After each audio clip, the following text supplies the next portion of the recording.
नमस्कार, आप देख रहे हैं मास इंडिया डिजिटल नेटवर्क और मैं विभू कुमार शाह।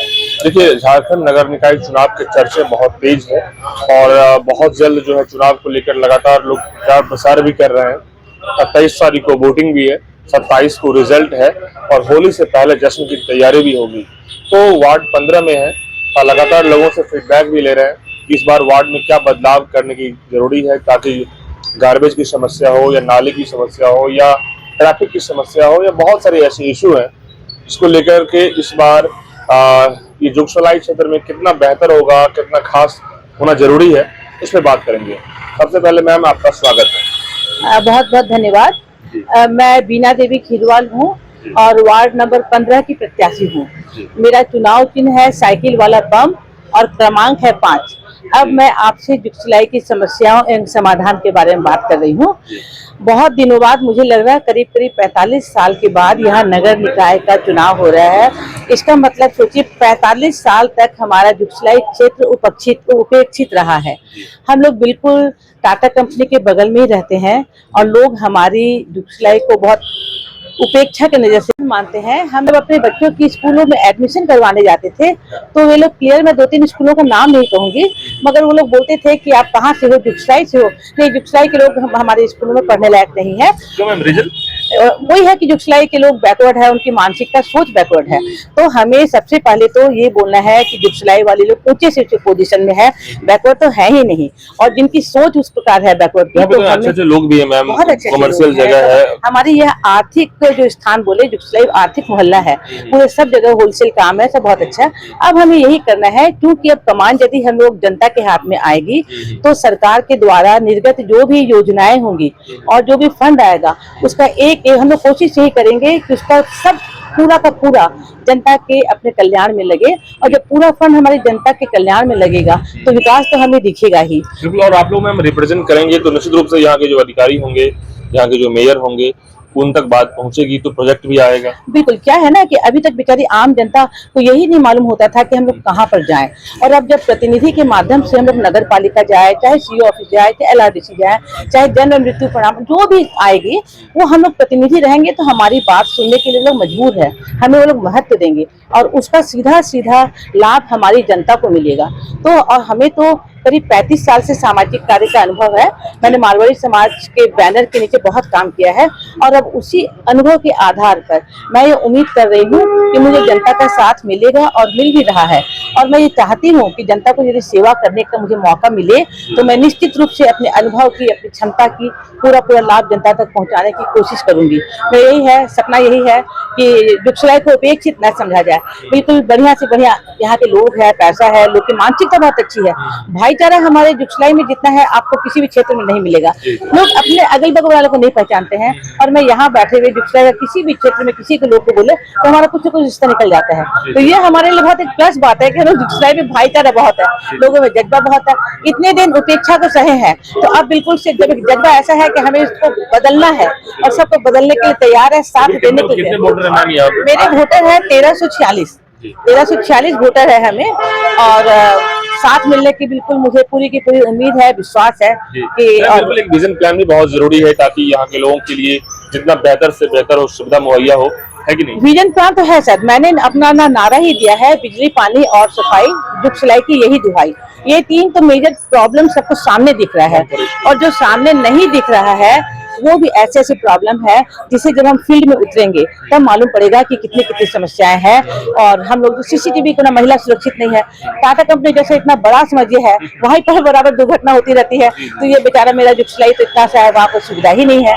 तो देखा जाए तो यहाँ पे सिक्योरिटी बढ़ानी बहुत जरूरी है, CCTV कैमराज है भी लगाना जरूरी है ताकि लोग सुरक्षित रहे। महिला जो लड़की है वो कहीं भी जा सकते हैं, घूम सकते हैं, तो ये बहुत इंपॉर्टेंट होगा। ये बहुत इम्पोर्टेंट है CCTV कैमरा। महिलाओं के लिए जो प्रोफेशनल डिग्रियां, वोकेशनल ट्रेनिंग होती है तो वो सब हम लोग को करवाना है, तो फिर महिलाएं से लाभान्वित होंगी। और देखिए जब महिलाएं तो आर्थिक रूप से स्वावलंबी होती है ना, तो उनके सोचने समझने का तरीका भी बदल जाता है, अपने आप में विश्वास पैदा होता है।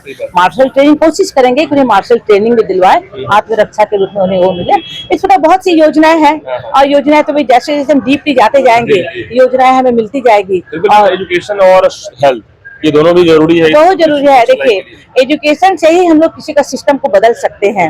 एजुकेशन बोले ना कि यदि इंफॉर्मेशन इज पावर, यदि हमारे पास एजुकेशन रहेगा तो हम लोग कहीं भी जा सकते हैं और बड़े आत्मविश्वास के साथ बातें कर सकते हैं, क्योंकि हमें सब चीज की जानकारी होगी। बिल्कुल मैम, देखिए एक महिला रिप्रेजेंट, जो पढ़ी लिखी महिला है वो रिप्रेजेंट करती हैं, तो वहाँ पे जो बोर्ड मीटिंग होगा, जो मेयर होंगे, अधिकारी होंगे, उन तक बात को अच्छे से रख पाएंगे और तभी जाके आगे होगा। मैं आपको बताऊंगी, मैंने आज 48 साल पहले ग्रेजुएशन किया है और बिल्कुल स्कॉलरशिप से वेस्ट बंगाल यूनिवर्सिटी से मैंने किया है। तो मुझे लगता है मार्क्स से किया है, बिल्कुल डिस्टिंक्शन मार्क्स से किया है मैंने, है ना। तो मुझे बिल्कुल मालूम है कि शिक्षा आज के समय में जितनी शिक्षा है उनको फेस करने में तो मुझे कहीं कोई परेशानी नहीं आएगी। जमाने की मैम आप ग्रेजुएट और डिस्टिंक्शन के साथ ग्रेजुएट हो, है ना। बहुत अच्छी तो हाँ, ये तो जहाँ भी हमें ऑफिस में पॉलिसी निर्धारित जो भी योजनाएं होंगी उसमें मैं अपना मत रख सकती हूँ। ये नहीं है कि हमें अपने पति के कंधों पर ही रख के हमें करना है। बैकवर्ड से हमें पति लोग का, घर वालों का, सबका बहुत बड़ा सपोर्ट है, मगर फ्रंटली तो मुझे ही सबको फेस करना पड़ेगा, डिसीजन मुझे लेना पड़ेगा। तो मुझे लगता है वो थोड़ी बहुत काबिलियत तो है मुझे, अपने मुझसे ज्यादा नहीं तारीफ करनी चाहिए, वक्त बताएगा क्या काम कर सकते हैं। क्या है ना कि बहुत सारे ऐसे प्रोजेक्ट है ना जो लाना पड़ता है, मिलता नहीं है, वो लाना पड़ता है अपनी बातों से। और जो अधिकारी होते हैं, नगर परिषद के अधिकारी होंगे, उन तक बात को, जो सिटी मैनेजर होते हैं, उनसे हैंडल करना पड़ता है और इसके लिए प्रखर लोग होना जरूरी है। बिल्कुल बिल्कुल, ये बात आप बिल्कुल सही कर रहे हैं। योजनाओं को हम लोग खींच के लाएंगे, जहाँ जो सरकारी योजनाएं हैं और यदि हमारी जनता का हक बनता है तो हम उस योजनाओं को लाएंगे और हम फायदा भी पहुंचाएंगे। अभी मैम लोगों से मुलाकात कर रहे होंगे, लोगों से मिल रहे होंगे, डोर टू डोर जा रहे होंगे, क्या फीडबैक आ रहा है लोगों? फीडबैक देखिए बहुत अच्छा आ रहा है और लोग अपनी अपनी समस्या भी बता रहे हैं कि आप हमारी, हम लोग को आपसे बहुत उम्मीद है कि आप हमारी समस्याओं को दूर कीजिए। मैं छोटी सी एक बात कहूंगी, हमारे यहाँ जो काम करने वाले बेचारे जो गरीब तबके के लोग हैं, जो समझिए साधन विहीन लोग हैं, वो लोग बोलते हैं कि हमारी छोटी छोटी विधवा पेंशन है, फिर आपको समझिए वृद्धावस्था पेंशन है, वो उनका अधिकार है, सरकार के द्वारा उनको सुविधा दी गई है, किंतु उन्हें यही नहीं मालूम है कि हम कहाँ जाएं। और यदि जाते भी हैं तो उनका बिचौलिया का इतना पैसा लग जाता है कि वो लोग उसको फायदा, डायरेक्ट फायदा नहीं मिल पाता है। तो मेरा यही है कि बिल्कुल जो समाज के जो सबसे निचले तबके के लोग हैं उन तक फायदा जरूर पहुंचे। बिल्कुल, मोदी जी का भी प्लान है डायरेक्ट बेनिफिट बिल्कुल, ट्रांसफर। हाँ, एकदम एकदम बिचौलिया कोई नहीं होना चाहिए, जो है वो डायरेक्ट उन तक। और अब देखिए, मैं रिटायर्ड लाइफ हूँ, मुझे क्या करना है, मेरा एक ही उद्देश्य है। जॉब में भी थी मैम? मैं सोशल सर्विस में ही थी। अच्छा। और अब देखिए, मेरा एक ही है, गवर्नमेंट जॉब में थी? मैं अपने हाउस वाइफ थी और सोशल वर्क ज्यादा करती थी, है ना। और मुझे यही है कि जो भी सरकार के द्वारा निर्गत योजनाएं और राशि जो भी आती है वो बिचौलिए के बगैर डायरेक्ट उन तक पहुंचे, बिल्कुल ट्रांसपेरेंसी हो, भ्रष्टाचार मुक्त यदि हो जाएगा हमारा भारत तो सारी समस्याओं का समाधान हो जाएगा। हमारा देश विकसित होगा। बिल्कुल बिल्कुल, सबका साथ, पब्लिक फिगर आप रह चुकी हैं पहले से। ये तो है, मैं रह चुकी हूँ, मैंने बहुत दिन 35 साल तक काम किया है। जी जी। तो क्या संदेश देंगी मैम जो वार्ड के, जो सिलाईवासी हैं, जो वार्ड के लोग हैं आपके, जो भी 23 तारीख को वोटिंग करने जाएंगे, क्या मैसेज देंगे? मेरा तो देखिए मैसेज यही है कि देखिए, सभी जितने भी लोग प्रत्याशी खड़े हुए हैं, सबको अपनी अपनी तरफ से कोशिश कर रहे हैं। मेरा ये कहना है कि आप अपने विवेक से आप ये देखिए कि कौन योग्य प्रत्याशी है, जात पात धर्म से ऊपर उठिए और आपको लगता है कि हमारा प्रत्याशी ये योग्य है, इन्हें अनुभव है, काम करने की क्षमता है, तो आप उन्हें दीजिए। और मैं इसमें अपने आप को खरी समझती हूँ, तो मैं उम्मीद तो यही करती हूँ कि आपका मुझे मिलेगा, जनता का सबको मुझे मिलेगा।